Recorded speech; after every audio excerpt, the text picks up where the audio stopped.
about to enjoy themselves some Trinidad carnival. They're lucky. They're real lucky. I feel seen. All right. Oh, welcome everybody. You just came into a room of amazing, laughing, happy women. Welcome to Conch Productions March 2025 Artist Chat. My name is Magaly Colimon-Christopher. I am the producing artistic director of Conch Productions. And let me tell you, this month, March, is Women's History Month. And we have two fantastic female Caribbean artists, world changers with us today. Our guests today are Caribbean filmmaker Danae Grandison and also Marsha Massiah, a woman who's an advocate for Caribbean literature. Let me tell you a bit about them before we start talking.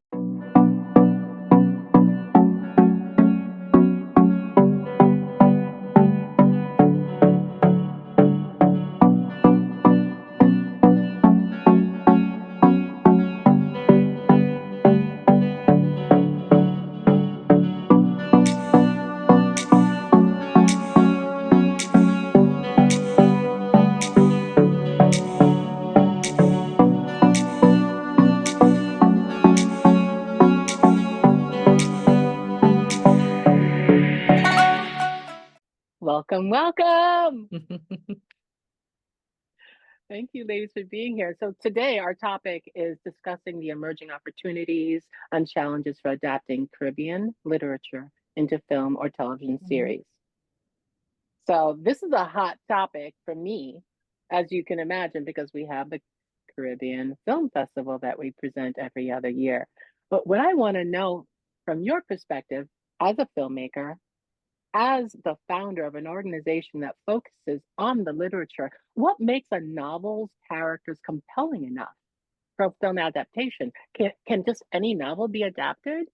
And can you share some examples of Caribbean literature characters that would captivate audiences but have yet to do so? Filmmaker, That's a big question, right? Yeah, it is. And first of all, I'm trying to figure out how I can hire you to do my intro wherever I go. Like I want Well top of done. glitter, and I want all of this fanfare preceding me. So thank you so much. For your kind Exactly. words and your energy, Magaly. And I'm like so happy to be here on having this conversation. Someone a long time ago said to me that ideas happen in multiple places at the same time. And I have come to live and see that to be true. And then there's this beautiful enmeshing that's taking place with Caribbean culture and our stories and this passion to have our culture accurately represented, especially here in the diaspora, which it feels like there's a groundswell and a growing movement. And on my end, I'm part of that with the scribal stories, mostly, but then the stories that come from the oral traditions. And you have the film festival, and Danny is a filmmaker. And so I feel like it's this triumvirate of Caribbean storytelling that's so critical to where we go next. With respect to can any character from any story make it onto the film? I mean, I'm sure anyone can, but we're talking about to what extent is that done successfully? To what extent will that be done in a compelling way? And to what extent can that be done in a way that Caribbean people feel represented authentically, right? And like shake their heads from the inside, like, yes, you've got it. And I think that some of those things are generally what a filmmaker looks for, because when someone comes to see a film, essentially they want to kind of walk out being entertained and sort of transformed. So what a character in a Caribbean setting or a Caribbean character requires to transpose well onto film, I don't think is any different from any other characters, but we do bring our own nuances to a story. But I think that they need to have like visual appeal, and so like they need to be there's something about the physical description in the story that can then translate into films well, that captures an audience's attention. And the thing is, as a reader, if you've read the book before you've seen the film, a lot of times you're coming in with this preconceived notion of what that character looks like. Jamaica Kincaid is really famous for writing about characters' characteristics without actually saying whether they were white, whether they were black, right? She kind of leaves that in the imagination of the reader. So I think that for a character to be done well in a film, they have to come with that visual appeal that the creative on the side of film is then able to kind of mold, right, and shape in a way that the audience finds compelling and acceptable. I think they also need to just generally be memorable and well developed, like characters that are complex and relatable, but also have these very clear flaws and strengths, are most likely able to resonate with audiences. But I think it doesn't happen in a vacuum. It has to happen on the page in order for it to also happen in film. And I also think maybe they've got to have just strong internal and external motivations. Like, what are their goals? What are their desires? What are the obstacles they face? What are the driving forces behind that narrative? And how are they able to take the audience along on that journey? Because again, the book is the way that it starts, but the film is the way that it's going to end. And I think those are characters that I would think would make for very compelling characters that show up in a film that are done well. Thank you so much for sharing that, Marsha. I think that wonderfully transitions to me saying, Danae, you have chosen a novel. Share your experience on what inspired you to choose that particular novel, and what Marsha shared about complex characters, stories that grab you, the visual aesthetics of the character, conflict, all these elements.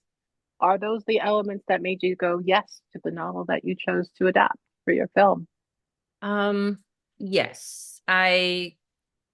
Well, first, the story resonated with me. And it resonated with me culturally, and something that I myself have felt was probably never really addressed with properly or in this manner. So that was the connection to the book that I am adapting, the Bedhead. And the subject matter was intriguing to me. So it definitely is, as a filmmaker, it's something that resonates, that you feel like I have to tell the story because it's something I've been thinking about for so long. Another book but it's interesting too, because not all books, I think this is a rule in general for an adaptation of a book, being Caribbean or not. Caribbean stories are probably harder to sell to the US money machine because they have to see how relatable and how sure they are that this story is going to bring an audience in outside of us, the diaspora, and how interesting our characters are to them. So we're living between two worlds when it comes to that part. If you're not seeking funding, if you have funds quite easily, then you go ahead and you're following your dream, but that can be the challenge. And the other part is, and I think this is a gold standard as well for most books when they're being adapted in a very holistic manner, where people are more drawn to books that are bestsellers. So sometimes you are dabbling in a very tricky space where you found a book that's not a bestseller, but the story is still there. And the story is still a story that's worth telling. So you kind of, you're in between that world as well. When choosing a story to adapt and then trying to raise the finance to get it made. And of course, the world of a book is limitless. Like, my God, I can imagine anything. But it's how well we can translate it to a shootable experience. In books, you have the awesome opportunity to talk a lot in your head, and you as the reader can join in these inside thoughts, but on screen it's different. So there's so many variables to do it.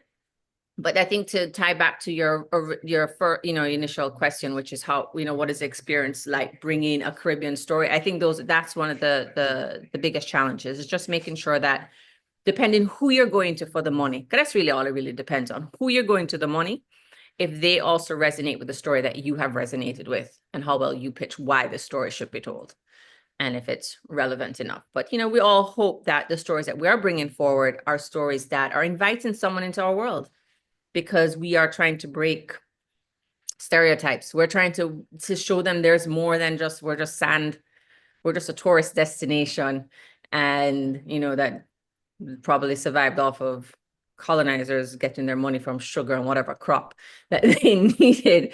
And there's more to our story to share. So, and I love that you shared that we have a story, and as you know, at Conch Productions, our focus is making sure that what makes each culture's story unique is of utmost importance to us. And while we're giving cultural clarity and ethnic clarity, there's still this universal human story. You know what I mean?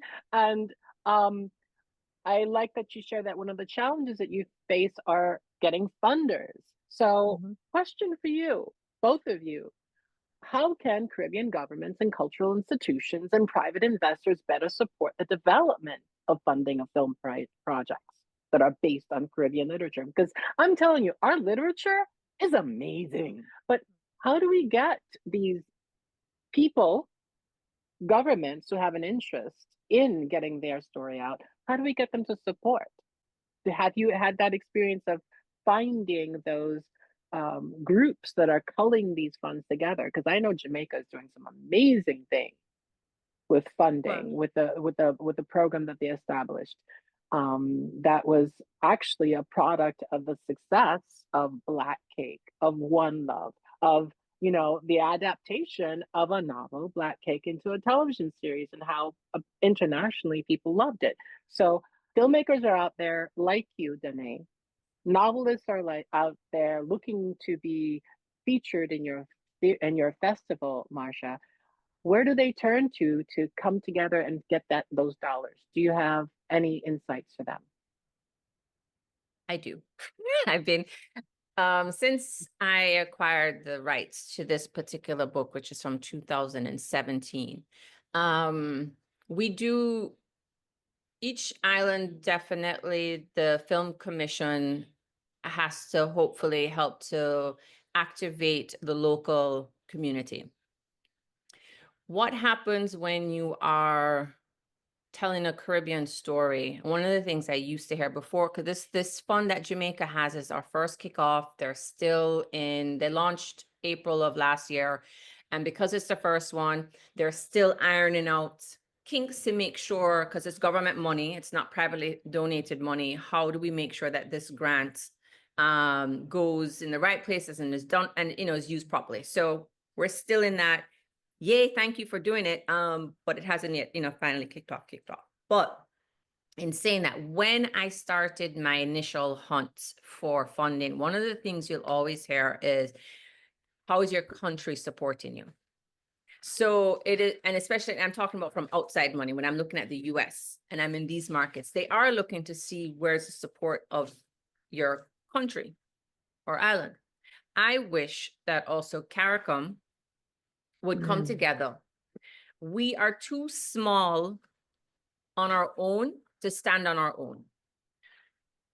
From Jamaica to the Lesser Antilles, we need to really create a Caribbean market.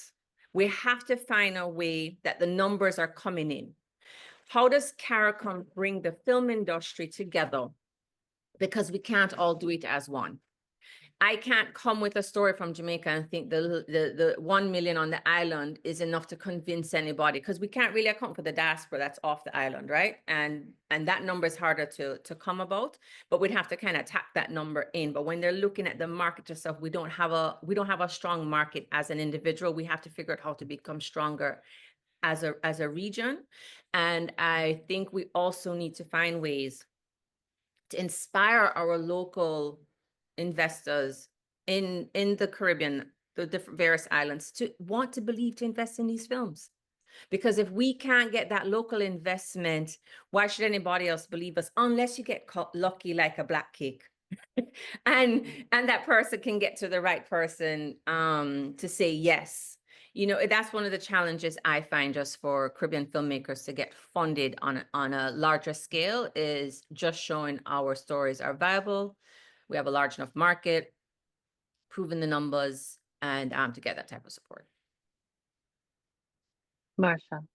Yeah, so on a very empirical level, I absolutely agree with Danae, that those are the things that are required. And there's also tremendous, it's encouraging to see what's happening on the islands, that there are these collectives. There's so many film festivals now, and there's so many young people picking up, whether, their cameras, their all sorts of short film incentives and contests. So you do see younger people taking a lead in and showing an interest in telling stories.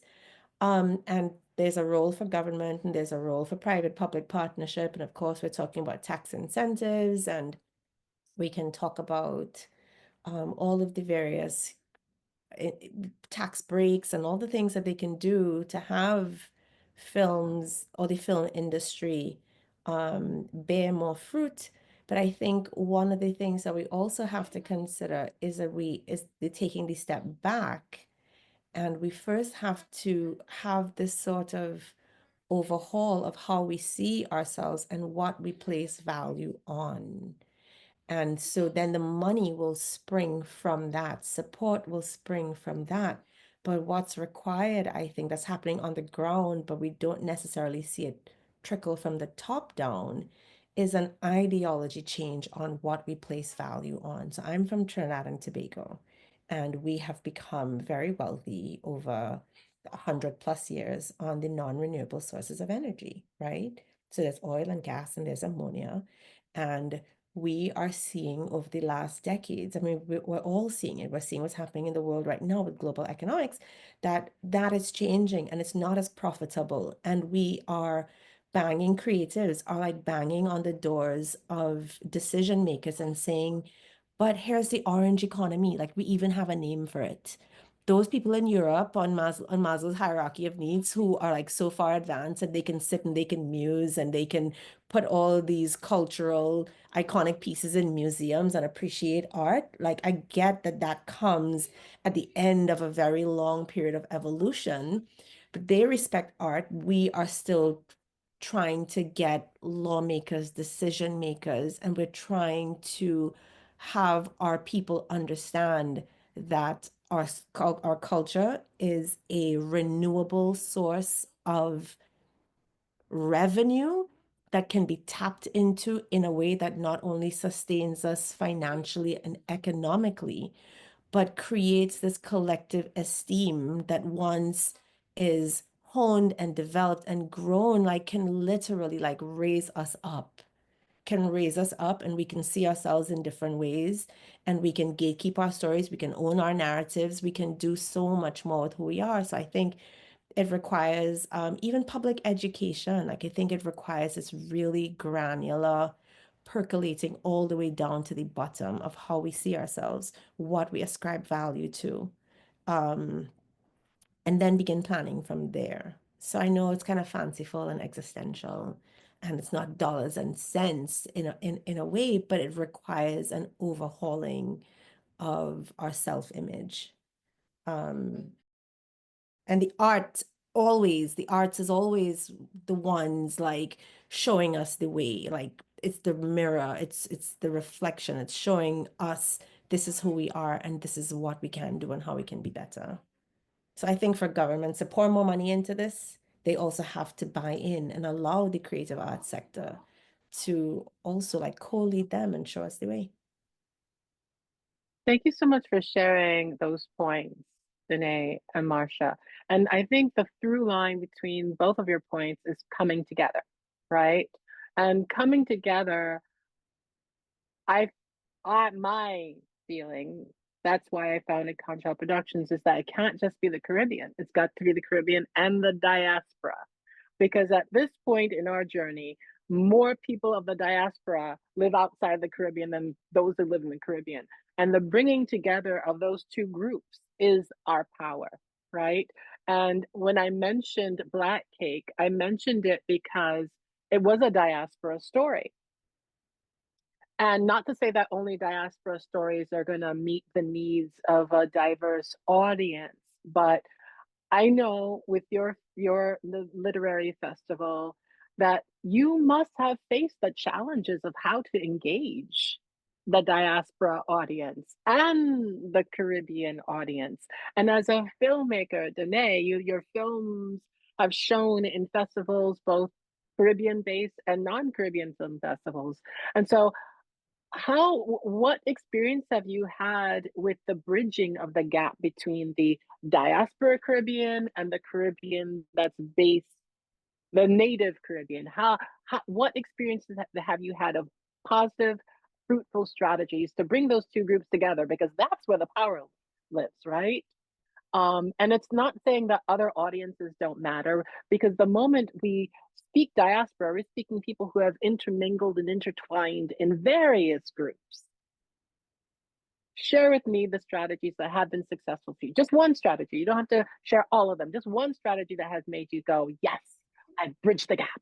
Well, I brought them together. One strategy for us is that it's admitting very early on that it's an ongoing conversation, that there is no single answer, you know, and that every single year we find ourselves wrestling with the question, like, what does it mean to be Caribbean?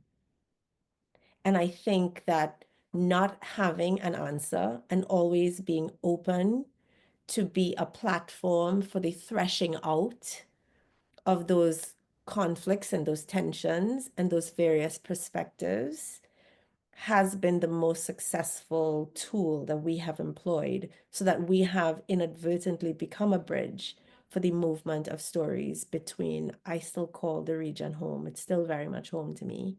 And here, like home, home, like that one is home, and like this one is home.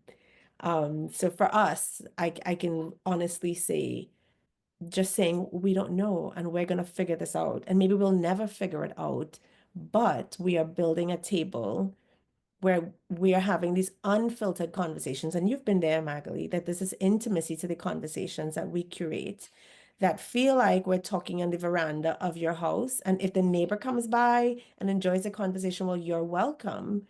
But this laser focus on our issues and on us is the thing that has been, I think, like kind of like that secret sauce for how we continue to work. We don't know.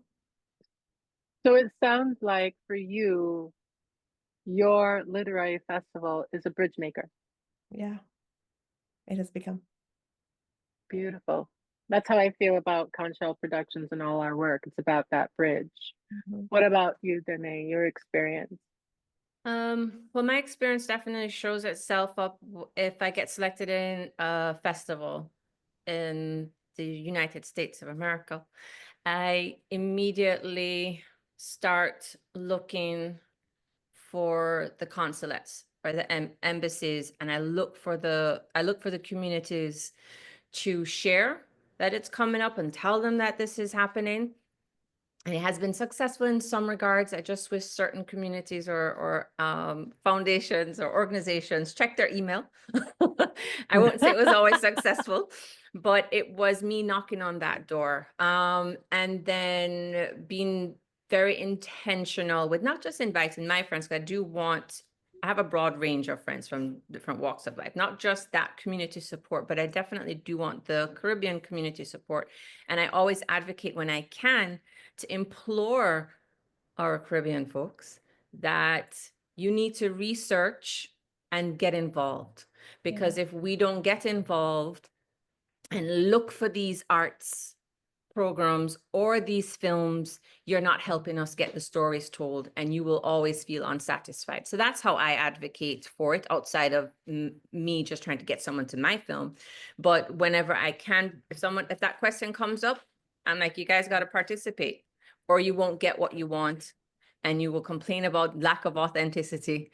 So if you don't show up as well and let people know you exist and you care, then we're not helping. We're just allowing ourselves to be these silent passengers, and things are just kind of existing in the ether. So it takes interest, and it takes tapping that next friend and bringing that friend along that you never knew probably would have been interested in a show, they've never been invited. And if you invite them once, like, oh, wow, this is something I like. So it really does require us doing the work too, to bring the friend of the friend of the friend.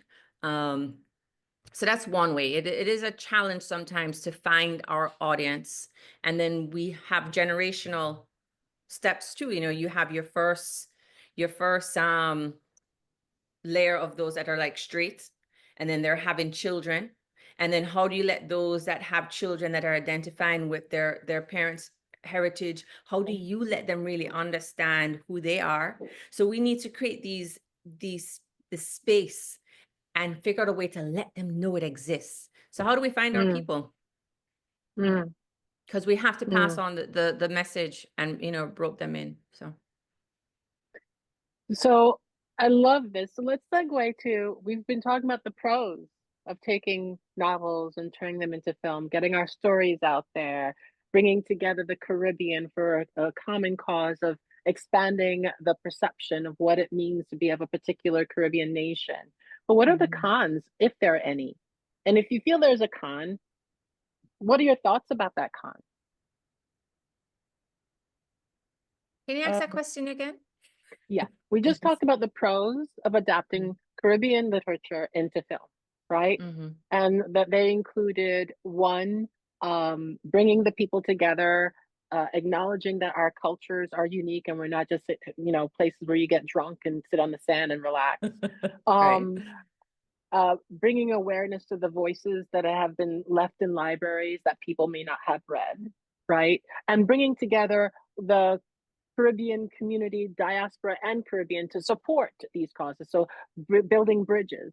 But what are the cons of adapting a novel by a Caribbean writer? What are there any cons to adapting a novel? Should novels be left alone to live on the shelf because that's the best, or are there nothing but pros? And if there is a con, how can we overcome it being a con?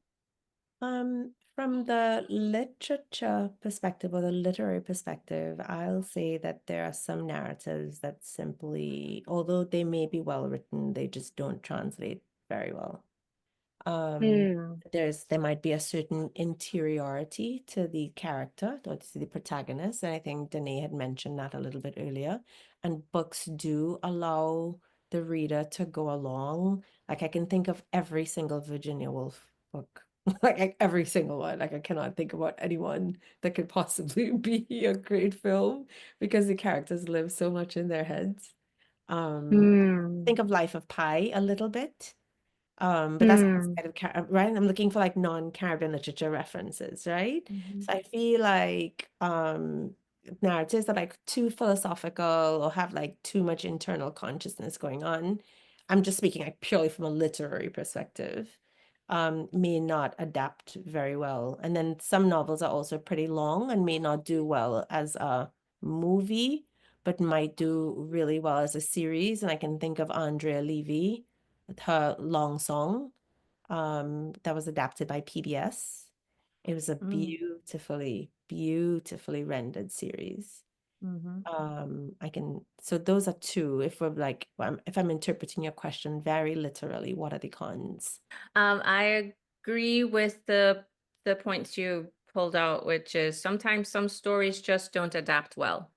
And you have to know, hopefully you figure it out before you fall too in love with it. And then you start to recreate this script and you're like, wow, who's going to help me? I fell in love with this story and I really am now going to break the book. And sometimes when you break a book, especially if there's a fan favorite, woo, the criticism that can come for you. But anyway, and I think that's just across the board. And I guess I'm still looking at it as across the board. If it's a Caribbean story or a non-Caribbean story, they still have to, we hope that it really translates well, because at the end of the day, as entertainment industry serves two purposes. They introduce us to a world we've never been in. So we're hopefully informing someone, but it is still a business. So it comes back to you still want to make your money. So I guess the hardest con sometime, I don't know, I don't feel like there's a con per se, but I think there's a challenge. And the challenge is having the right story. Do you have the audience for that story? Because sometimes some filmmakers make things and it's for only them. And it's okay, but make sure your story at some point is inviting. And some stories are not. So, it goes from so many little touch points. Is the book accessible to people? Was it just really accessible to you? Is your movie accessible to people? Is it only, accessible to you? So I feel like it's not a very easy answer. I didn't feel a con. I'm more like I feel challenges. I like that. I like the tweaking of because I did have a challenge kind of thinking about it. Like, is there a con really? Like, there's no con, but we do have some challenges. So yeah, I do appreciate that distilling in the question, Danny. Yeah. And I love the points that you both shared. And from my vantage point, it sounds like you're saying decide whether you want to reach the masses or whether you want to reach a niche. So you as a filmmaker, you're choosing a book and you're like, do I care how many people see it? Or do I just want to tell it for a select few? And if you can accept that it won't be accepted by the masses, then do what you want to do. That sounds like what you're sharing. Yeah. Great, great. I love that. So is there a novel by a female writer that you feel, yes, that novel needs to be adapted because it's going to really impact today's audiences? That's my dream novel. And what is that novel? Who wrote it It's so and why? unfair that you've limited this to one. Okay, two. I'll do two. I'll do two. I'll do two. I'll do two. Ayana Lloyd Banwo wrote this book that's termed magical realism, but you're Haitian and you're Jamaican and I'm Trinidadian, and we all know that to walk as a Caribbean person means that there's nothing called magical realism. We have one foot in both worlds, that we can have a priest bless a baby or have a baptism, and then we can wear a god for protection from evil eye, right? So, but the point is, Ayana's book, When We Were Birds, is magical realism as a genre. It's about it's about a family of women who are, we call them Kobos in Trinidad, John Crows. They're the birds, the vultures. They eat carrion, but it tells of their origin story and how they actually came to be. And she's from a line of women who, when they die, they transition and they become Kobos, but they are responsible for keeping the balance between death and life. And she's this powerful character called Yejide, who is not loved by her mother, and is, when her mother dies and the gift is passed on to her, falls in love with a mortal man who was a Rastafarian, and is a grave digger and is associated with the dead, which is something that's forbidden from his faith. But it's this magical realism story that's a love story that also fleshes out her own conflict about being handed this gift, while she's got a lot of mother-daughter trauma, right? But it's so beautifully written, and the setting in Port of Spain, and you're not sure if it's historical or modern day. I think Yejide would make for a perfect character in a perfect film. Danae, hint, hint, wink, wink. We can talk about this after. Right? And Lauren Francis Sharma's recently released in February, we actually launched the book, Casualties of Truth, which is set in modern times in Washington, D.C. An immigrant daughter of Trinidadians becomes a pretty hotshot lawyer, but she was there at the Truth and Reconciliation hearings at post-apartheid in South Africa. She meets a man who was South African, meets a man from her past, and then it becomes like this entire thriller story, I think, the both of them. So that character, Prudence and Yejide, in those two novels, I think would feature fantastically and phenomenally as female protagonists in film. Thank you Love for it. sharing. I'm afraid to Danae. touch this one because I will be honest. Books come to me more like somebody says you must read, while Marsha is living and breathing literature in a completely different way. Like I'm vexed that COVID has impacted my reading time. It was on the train. I'm home a lot. I don't read as much as I should because I'm not on the train anymore to read. But and this is a known author, other than the author that I do like her stories, the one that I'm doing her adaptation. Graham has written a series of stories set in Jamaica and set in this the kind of it parries the world's the uptown downtown world of Jamaica, and the complex ways that things are interwoven, and the unspoken little shadiness that happens behind how families come together, relationships. She love all that little mix up type of stories, but they always still because she's writing about them, it's given voice to the things we never speak about. It is that other term that when I use the veranda term as well, it's the things they sometimes just talk in the whispers, but they're socially challenging relationships. So I do like the fact that she does touch those stories. And of course, Nicole Dennis. Which one, Patsy? It's Here Comes the Here Sun. Comes Sun. That's a good one. I'm waiting because I thank God I've managed to have met her in my lifetime, and I've shown interest in the book, but I now need to make that big one because you have the CAA agents, and I know they're going to turn me down. But I plan to make that movie. Good one. I Not want turn to. you down. They will not turn you down. They will Claim not. your I just space. need to get my. Not. I just need to get my. But I would love to tell that story as well We because need I'm very money. drawn to We those need money. stories. We need money for everything. That little magic word. It come in, man. It come in, right? Come in. Fantastic. Thank you, ladies. So what's next? What's next for you, Danae? Right. I'm currently in development with the bedhead. So which the short is called Unspoken, which I've used as my proof of concept to see what the audience is like, see that it does get picked up in festivals. It's always a conversation piece in general because it can be a little it hits that Me Too. It hits a lot of nerves. It's very relatable. It exceeds past Jamaica. It is a global issue. When a man come into his worker's room and that feeling of obligation. So I'm in development with making that a feature, and playing with the relationships of the two women, because to me, the story is about the two women. It's the wife, how she receives this relationship, and how she gets caught up in the Jedi of blaming the help. And never, so I think we as women have something to look at within ourselves when we are addressing scenarios like these. Are not always so cut and dry. So, but that's what I'm in development with. I'm looking for funding, hoping JSDI selects me so I can get some funding and get that made. And working on some other another script, but this one will be based in New York. And coming from the question of challenge, I would say. It's funny when I have had conversations, one or two people that have shown interest, like, oh, where are you going to film? What are Jamaica's incentives? And I'm like, oh, they have this, they have that. Would you consider shooting in Curacao? I'm like, is Curacao as hilly as Jamaica?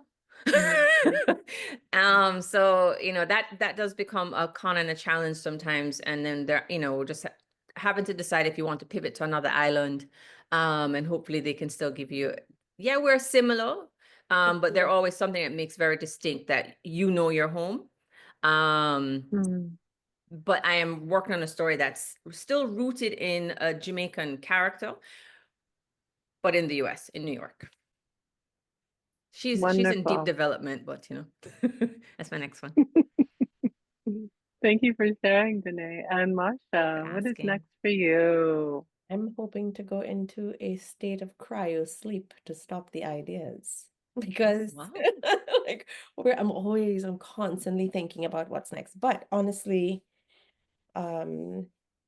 capacity development, we are looking for money actively, because the inbox does not stop. We are constantly flooded with requests for support from writers who, although they get really great deals, they don't get the marketing budget, they don't get the PR budget, and it's how can you all help? So we're doing that. we're planning for 2025. So we turned 7 years this year. I can't believe it's 7 years of this festival. So we're planning the festival.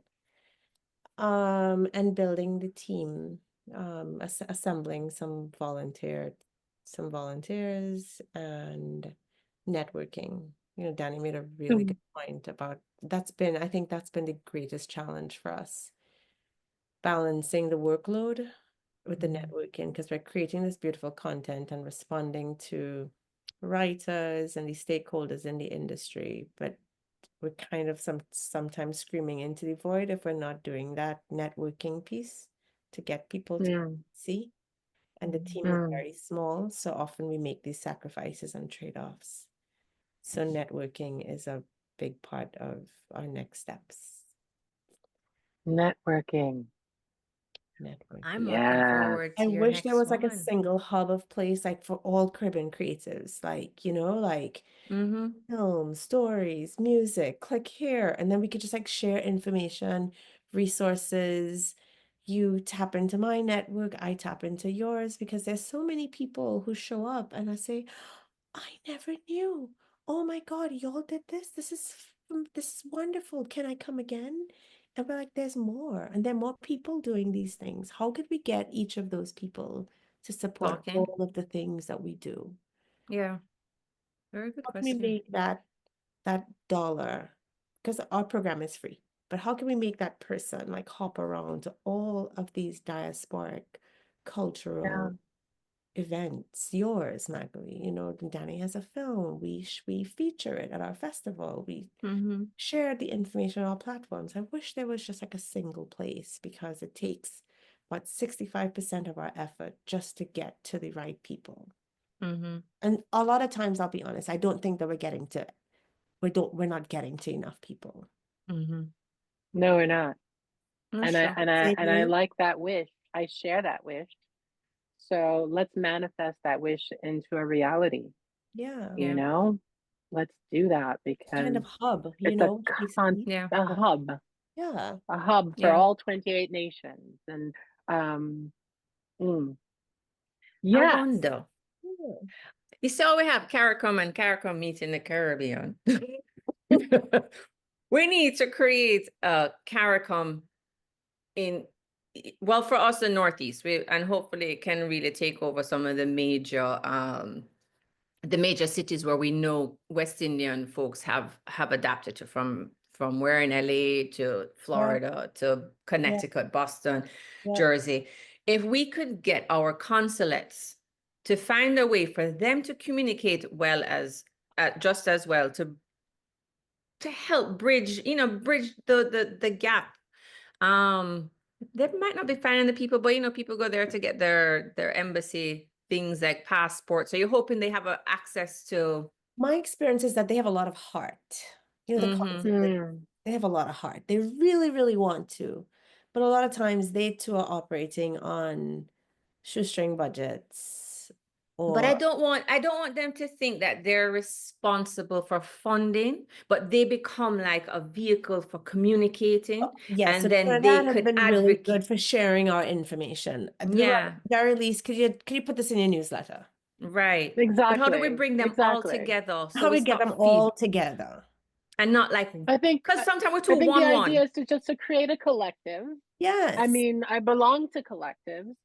Create a collective and a funding, so that there could be one marketing person that is always getting the information out about the collective. Yes. And so the collective is funding this tool that goes into one pot, that everybody goes to the pot for.